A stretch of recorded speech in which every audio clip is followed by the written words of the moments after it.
In a free market, everyone acts in his own self-interest, and by doing so helps the collective. Same thing in hyperinflation, except it is an immune reaction. Everyone acting in his self-interest to get anything, to get rid of money as fast as possible in order to expel the poisoned money from the system once and for all. And a return to sound money is the only alternative. Shut up and take my money.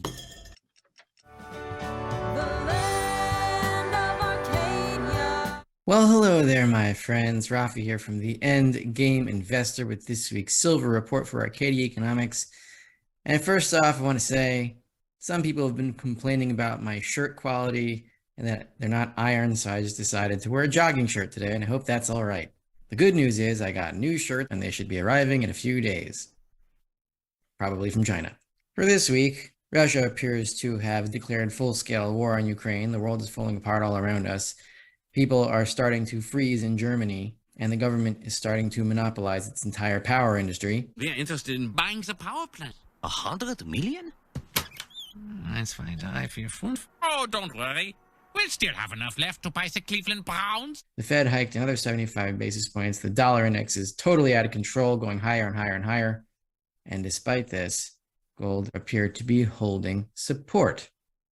How is this possible? Well, the first thing we'll look at in this week's silver report, and we'll concentrate on gold this week because though silver tends to lead gold, gold does set the tone. So let's see what is going on and what it has been doing over the last 20 years versus the dollar index. This week's silver report is brought to you by Fortuna Silver Mines, symbol FSM. And I wanted to explain for 1 minute why I hold gold and silver miners in the first place. The primary reason is not that I believe that their dollar value will go up, although I do believe that. But the point of holding these stocks is not to use them to make dollars, but to use them as sources of real money when there is a currency catastrophe, which there will soon be. If the dollar does not function, how do you expect companies to be able to pay dividends in dollars that don't work? However, gold and silver miners can pay in gold and silver certificates, which I expect that they will if they want shareholders during a currency collapse, which I'm sure that they do.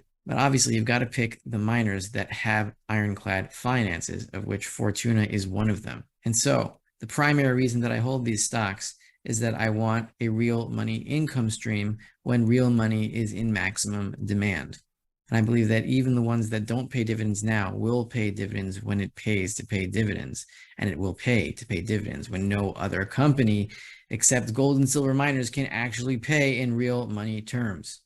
Eventually, yes, all companies will be able to, but in the initial phases of a currency collapse, it is only the gold and silver miners that will be able to do this when the metals are at their most valuable in terms of purchasing power for other real goods and services. Here is gold versus the dollar index going back to 1990, but really the significant parts here that I want to show are the rectangle portions. These rectangled portions, this is the all-time low in gold, 1999 to 2001.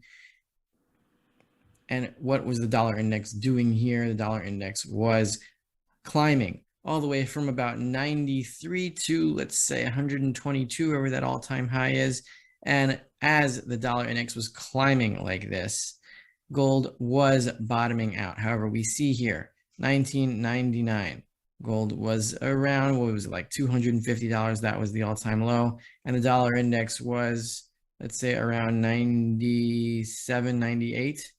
And from there, the dollar index climbed to the highs of 121, 122 at the end of 2001. But during that climb, did gold make a lower low? No, it didn't. It was just struggling. So we have this moonshot from the dollar index, and gold was pretty much stable, finding its ultimate double bottom. Now we have here, I didn't rectangle this, but we have the moonshot that the dollar index made in 2008 during the financial crisis. We have here an all-time low. I think it was around 72, 73 or something like that. And then it goes all the way up to 87. That huge move in the dollar index caused a brief fall in gold, and it was a significant fall, but in the scheme of things, it really wasn't that much. So we see gold fall here from, I think it was 10,050 or something, all the way to the low of around 632. Don't remember the numbers exactly, but yeah, it was a scary fall, but it did not disrupt the trend. Gold was heading much higher from 2000 until 2011, and the rocket in the dollar index didn't really do that much. We have the same story in 2014, December 2014, late 2014. We saw the oil price collapse, I think all the way down to $26, and the dollar index rocketed from around 80 to around 100. That was a huge move. And what did it do to the gold price? Yeah, it went down a tiny little bit over here. It's really insignificant. It's a tiny little bump down from this huge move in the dollar index, and gold bottomed about a year later after that huge move in the dollar index. Bottomed around late 2015, and from there we've had a bull market ever since. And now we are seeing a very similar thing to what we saw from 1999 to 2001. It's not exactly the same numbers, but it's very similar. Here we have the dollar index at around 93, 94, whatever it is, in the mid 90s. Here we have the dollar index at 90, moving up to, I think now it's like 111. And since that time, we've had gold go basically nowhere, slightly down, find what might be the final triple bottom here, quadruple bottom, however many bottoms you want to say it is. And gold has still not broken support, and it has broken support by about $10, except there has been no waterfall decline. There has been no stops triggered. It doesn't seem that way. So the stops might not be here. Then where are they, and what happens next? If this huge move in the dollar index could barely dent the gold price, and yes, it has fallen, and it has been painful, it still has not moved that much significantly, much less than you would expect from a huge move in the dollar index like this. And if we are in the next financial crisis, which I believe we already are, then the dollar index should keep climbing. And what's going to happen? It doesn't look like gold wants to move that much. So when the dollar finally does fall, we're probably in the end game, is what I'm saying. Next year, we have the Indian gold premiums. People aren't talking about India enough. A lot of gold is headed to India, which is where it is going to, probably from the COMEX, that is being drained from the COMEX and from the LBMA. It looks like it is headed over here with a 15.1% premium that will not go down.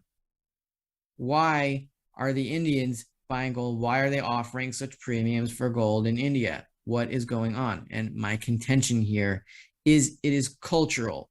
And that is an important point, because hyperinflation, when a currency dies, that is not a monetary phenomenon. How is it not a monetary phenomenon? I'll explain that very simply. What leads up to hyperinflation? Rising consumer prices, generally rising consumer prices, that is a monetary phenomenon. But hyperinflation is different. It is when the public decides to get out in front of rising prices, which pushes prices even higher. And at that point, the rate of increase in consumer prices has nothing at all to do with monetary policy. It all has to do with psychology. And what spurs a change in psychology? That is culture. And gold is deeply embedded in Indian culture. They are one of those ethnicities that knows about gold, and they also know about technology. Say, you're from one of those ethnicities that knows about technology. Which is good. Here you see traditional Indian wedding garb with all this gold jewelry, and they tend to save in gold metal in jewelry, and when they need to make withdrawals from their savings, they sell some of their jewelry. It is really a very quaint and beautiful way to save money. And I love the Indian custom of decking themselves out with gold, and it's great. Parenthetically, I might add that in my culture, a wedding contract is worth 200 zuz in kesef, in silver, which is about 100 goats worth, which we know from a Passover song called One Goat. And one goat goes for about 2 zuz, so 200 zuz is about 100 goats. There came a dog that bit the cat that ate the kid that father bought for 2 zuz in. So when you get married, you got to pay your wife 100 goats worth of silver. Weddings are great. Now let's move to Germany. Germany is the other place where culture matters, and culture is starting to take over from monetary policy, flipping the switch to hyperinflation. And I'll show this in the numbers. Now, this is the month-to-month change in producer prices, month to month. Here we see the all-time record. This is going back to, I think, 1950, maybe 1952, 53, something like that. We have here a crazy shot to about 8%, 7.9%, all-time record high. And this is from the Office of German Statistics, whatever it's called, Federal Statistical Bureau or something. On a monthly basis, they say producer prices were up 7.9%, also the most on record after a 5.3% rise in July, and way higher than consensus of a 1.6% gain. What kind of bureaucratic statistical office uses the word way and sounding like a surfer? Well, they seem to have become a little bit light on their language. They should have said significantly, but way higher. They're getting lazy. It's getting interesting. Maybe they're giving up. But why is this significant in Germany? Because Germany has within its culture deeply embedded what hyperinflation is. Their grandparents taught them what to do under these circumstances. It was only 100 years ago. And so if it is a psychological change that turns inflation or galloping inflation into hyperinflation, where the public gets rid of the money before the central bank can even print it, it should start in Germany, where they are on guard for this thing.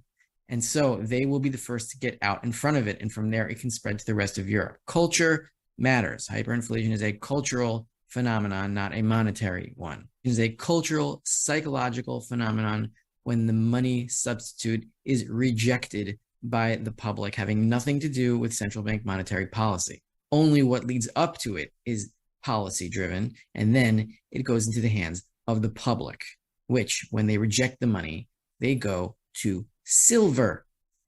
Now, in the gold September contract, there is some interesting stuff happening, some anomalies in the gold spot contract for September. I have here 3 charts from September 21st, which is yesterday, Tuesday, September 20th, and Thursday, September 15th. So you can see the idea of the changes here. So September 21st, here we have 1,670 deliveries in an inactive contract. September is not an active contract. It is a very minor contract.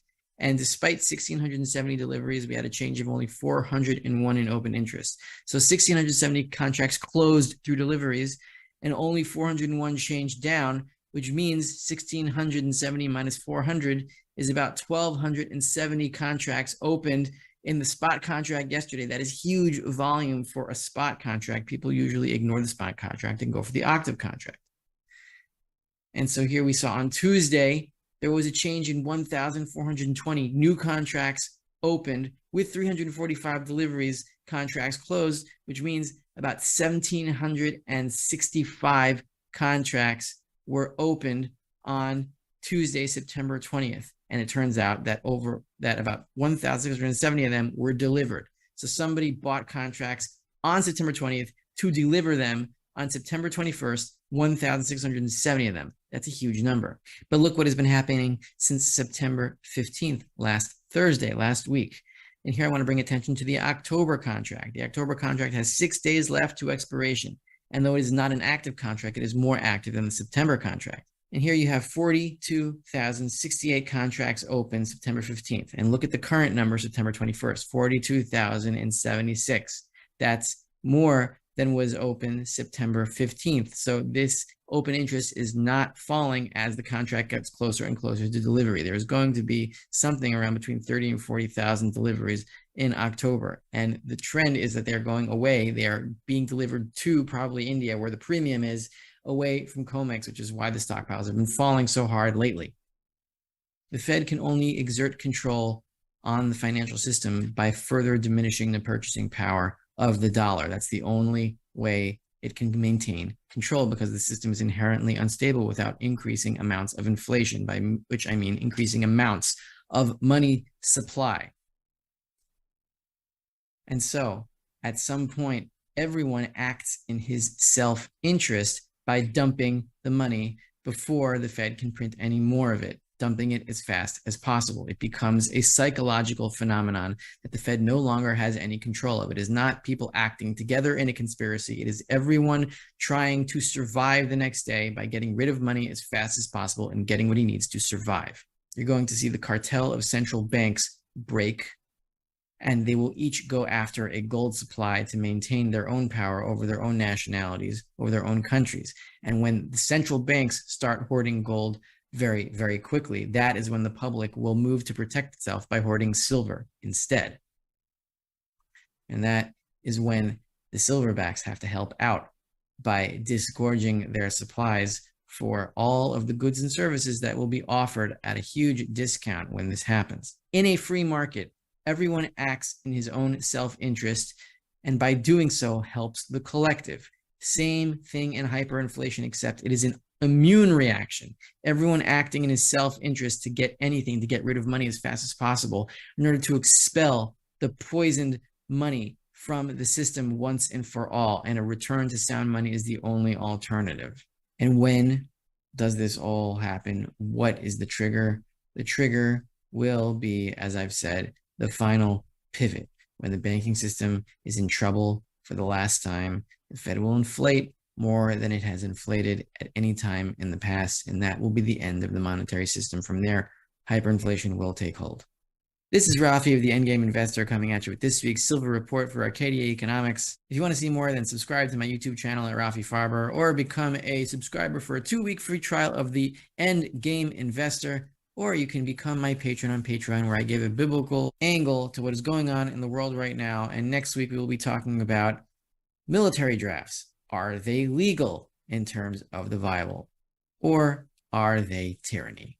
And I think you can guess what I'm going to say. Happy Rosh Hashanah to all those celebrating this weekend, including myself. And when I see you next time, it'll be 5783, which might be a Jubilee year. I don't know. I guess we'll find out if there's a big monetary collapse this coming year. What the hell was that?